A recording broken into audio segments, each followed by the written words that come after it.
i kryetar komune, ose të tjerët, ose që e bëjnë biznesit, ose që e bëjnë sporti apo dhe kultura edhe arti?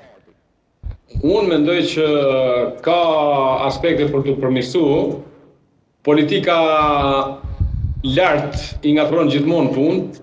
Unë jam pjesë e politikës, por nuk refuzoj të konsideroj, dhe me thonë, pengesa apo artifice të shpikura për të ndalu ingranazhin e funksionimit të marrëdhënieve me vëllezërit tonë të Kosovës, apo të Maqedonisë, apo të Malit-Zi, apo të Preshevës. As nuk e konsideroj dhe as kam për ta konsideruar në herë politika lartë, për arsye të veta, pragmatiste, apo për përfitime politike, mund të bëjë zhonglime si të doj, por nuk ka mujt dhe mësot të luajë ekuilibra të rëndësishëm dhe të plasaris, dhe më thonë atë që na buron prej gjakut dhe prej artës tonë, prej tokeve, zakoneve, gjuhës, flamurit, gjitha bashkë. Fatmirësisht. Fatmirësisht. Në fakt kemi filluar ta ndjejmë Lezhën si njërin nga komunat e radhës së Kosovës, kryetar. Dhe marr parasysh sa shpesh ju shohim me kryetarët e komunave të Kosovës në shoqëri. Është. Alban edhe me ty kam qenë. Po, kemi qenë. Është. E qartë. Faleminderit shumë kryetar, gëzuar festën edhe një herë dhe faleminderit shumë që ndatë këto momente me neve. Gëzuar edhe ju. Ishte kryetari i Lezhës Pierin Ndreu, një prej kryetarëve në fakt bukur, aktiv sa i përket bashkëpunimit Kosovë-Shqipëri, edhe këtu është shpallë të hapur tash debatin për 28 nëntorin. Matoshi, si janë shqiptarët në këtë 28 nëntor? Shqiptarët natyrisht si asnjëherë më mirë në histori.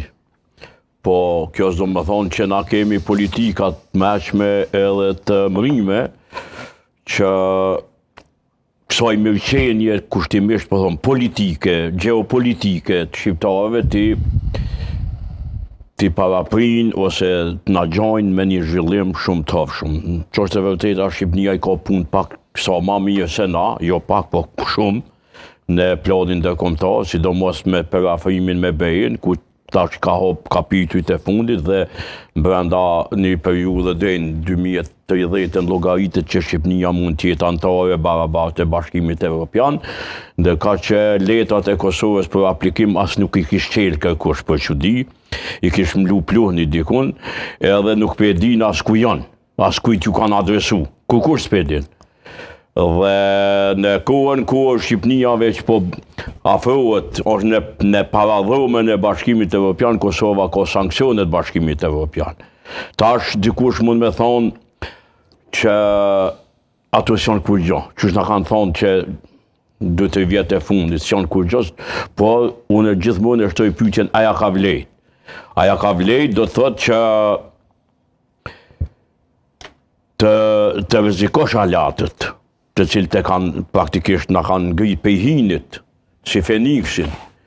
A ja ka vlerë me rreziku marrëdhënies me Amerikën dhe me perëndimin evropian, me Bashkimin Evropian, domethënë për disa çështje të cilat Kushtetuta e Republikës Kosovës i ka super të rregulluar. Ndër kushtetutat ma përmbajtësore, ma koncize edhe ma liberale në këtë pjesë të Evropës. Në anën tjetër, shqiptarët e Maqedonisë duket që kanë shënuar një prapakthim po ashtu. Kanë të lashe, kanë probleme të mëdha me një qeverisje nacionaliste të Maqedonisë, ndërkaq shqiptarët në Lugin janë ata që paguajnë mas shumti çmimin e mbetjes jashtë atij trungut etnik, sepse në realisht në këtë Evropën tonë ku jetojmë nuk ka asnjë shtet që i ka këtë shtetasit brenda territorit vet, sepse nuk ka, as mundet me pas.